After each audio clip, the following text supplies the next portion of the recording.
Greetings and welcome to episode 34 of Bible 180, 180 episodes between Genesis and Revelation. Today we're on Joshua 14. Joshua had led the people into the promised land, conquered the city of Jericho, took Rahab the prostitute as we saw, and as we get to Joshua 14, the tribes of Israel, the 12 tribes of Israel under Joshua's leadership are splitting up the promised land that they've now conquered into one territory per tribe of Israel. And there's a portion where Caleb says, "Give me the hill country of which the Lord spoke on that day, for you heard how the Anakim were there." Caleb is, I think, a massively inspirational figure in the Bible. Because he lived with an as-if mindset. An as-if mindset. Let me tell you a little bit about what that means. Mark Batterson is a Christian author, and he writes about this power of the words as if. He says, what is real versus what is imagined, the brain does not distinguish between them, between what is real and what is imagined. He says, therein lies the power of as if. Therein lies the power of faith. It sees the invisible, it believes the impossible, as if bridges a gap between if only living, if only I had this, oh, if only, which is living with regret, and what if? What if something happens, which is living with worry? As if bridges a gap between worry and regret. It's the way we defy our circumstances. It's the way God's promises become our reality. Think of those words, as if. St. Augustine said, God loves each of us as if we were the only one. Think about that. Of course, there is only one, but God loves each of us as if we were the only one. Augustine also said, pray as if everything depended on God. Work as if everything depends on you.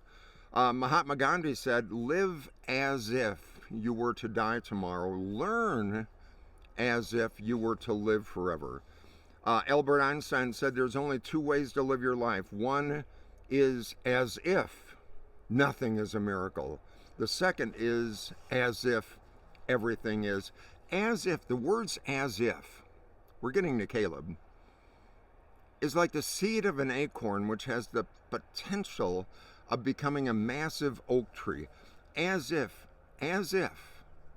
is the seed upon which every success in life is built. And when you line up your as if with the truth of God's message and God's purpose for you, you can move mountains. That's Caleb. Now, the reality of those as if words are embodied by Caleb in Joshua 14.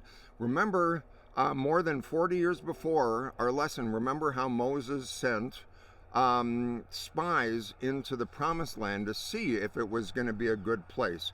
For 40 days, those 12 spies, we've talked about this before, but here's a little more information. They checked out the land of Canaan, the promised land, and they came back with a report to Moses. They said, I didn't say this before, I'm saying it now, they said that they brought back a single cluster of grapes that they carried in a pole between them. I mean, we can hold a cluster of grapes in our hands. A cluster of grapes that they carried on a pole between them. They also brought some pomegranates and we can hold figs. They brought back some. Think of that. Normally, you can just hold a pomegranate, a grape, but these were incredibly huge. The promised land was not only a land flowing with milk and honey, but of incredible potential. God had already said, this is your land. God had already prepared the land and paved it. Was as if already theirs. All they had to do is have faith and trust in God to do it. So that spies came back. 10 of them gave a negative report. 2 of the spies, Joshua and Caleb, gave a positive report. and Moses believed the negative report, and they didn't do that. They approached the future with fear instead of with faith.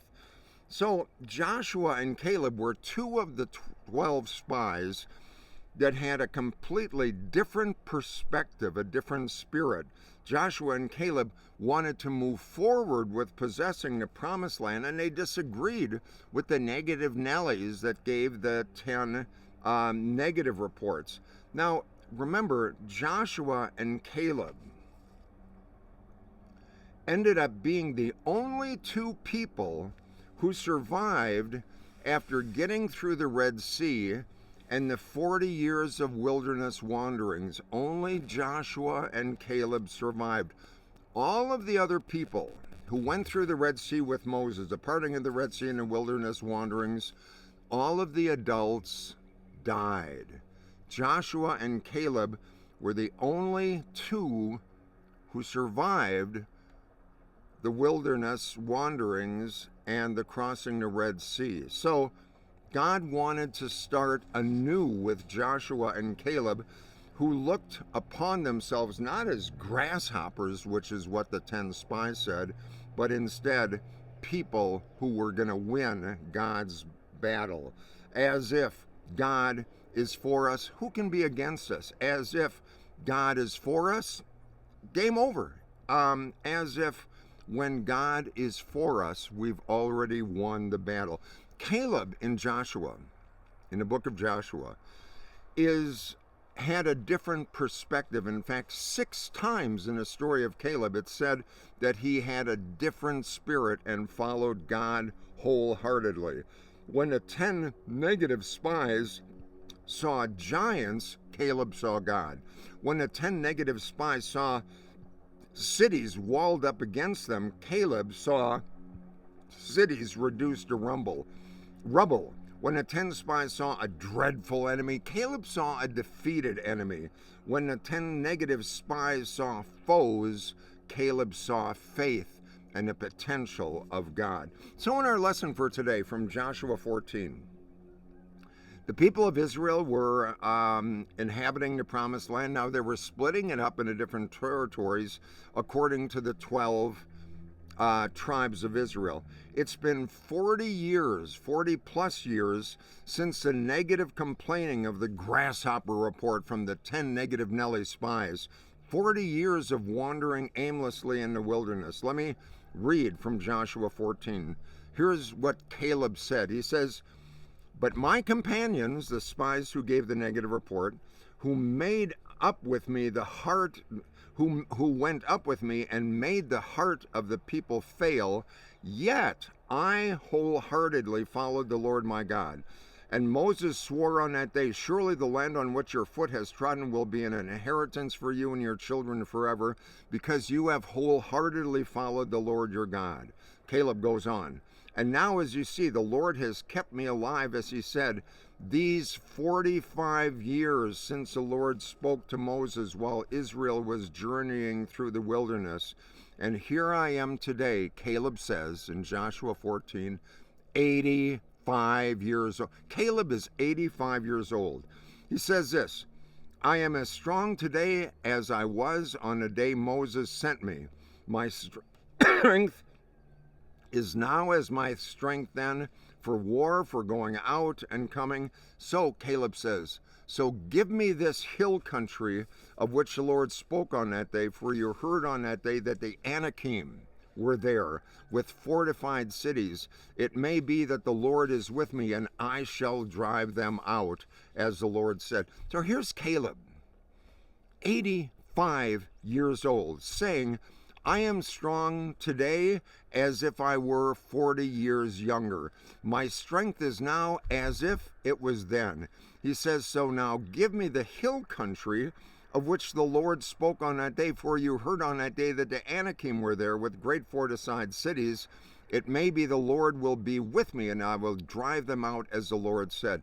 The mountains were where the Anakim were, the huge giants, the Nephilim, the ones who caused the 10 spies to give the negative report 40 years before. when the 10 spies, negative spies, saw the Anakim, the giants, the Nephilim, they saw themselves as grasshoppers. And now at 85 years old, with his strength as if he were 40 years younger, Caleb wants the mountain. No grasshopper complex for Caleb. He has a different spirit because he followed God wholeheartedly. He says, give me the mountain. Give me the mountain. Give me the hill country. That's, for Caleb, where the biggest challenges and struggles and rewards were. Give me the mountain. Give me the hill country. That's what caused others to fail and retreat in fear. But that's what Caleb wanted as he lived at age 85 as if he were 45. Caleb saw the invisible, he believed the impossible, he defied his circumstance and made God's promises a reality in his life. I mean, that's why I love Caleb. Caleb is awesome. Caleb teaches us that when we compare ourselves to the mountainous tasks and challenges that lie in front of us, we'll always fall short if we rely only on ourselves. Johann Wolfgang Goethe said, treat a person as he is, and he will remain as he is. Treat a person as she can and should be, and she will become as she can and should be. I love Caleb because he treated himself, he saw himself as he could be, as he should be. Caleb truly lived the as if word of promise. And Jesus did too. The Pharisees in Jesus' time treated people as they were. Jesus treated people as they could be. Jesus saw in each person their God-given potential because Jesus knew that God, who gave it to them in the first place, was able to draw it out of them and us. That's why I also love the story of Peter walking on the water. In the middle of the night, Jesus goes to his disciples walking on the water. Peter, impulsive Peter, says, Lord, if it's you, if it's you, bid me to come out on the water. Jesus said, come. So Peter got out of the water as if he could walk on the water, as if he could defy the gap between what is real and what he could only imagine, and he started to walk on the water. Peter, for that moment in time, believed the as if he could walk on the water, and part of the miracle is that he did. He did. But then Peter took his eyes off Jesus, and the storms started brewing, and he looked at the storms instead of looking at Jesus, and suddenly reality crashed in. He began to sink and cried out, Lord, save me. And Jesus reached out his hand, brought him into the boat. But for that moment in time, Peter was truly in the as if moment of his life, defying his circumstance and making God's promise and Jesus' invitation to him a reality. That's why I love Caleb. That's why I love Peter. That's why I love as if moments that bring us into the presence of God, looking toward a new reality. That is such a blessing of this whole story of Caleb. I love Caleb. I love as if. I love potential. I love promise. And that's something we're called to live into every day. So make it a great day. Remind yourself of things for which you are grateful at night. And remember, as we said, as I just said in a previous episode, smile. Try to smile at 3 people today, and then be grateful for the as if moments that God gives you. I will look forward to seeing you in the next episode, and until then, again, make it a great day. Bye-bye.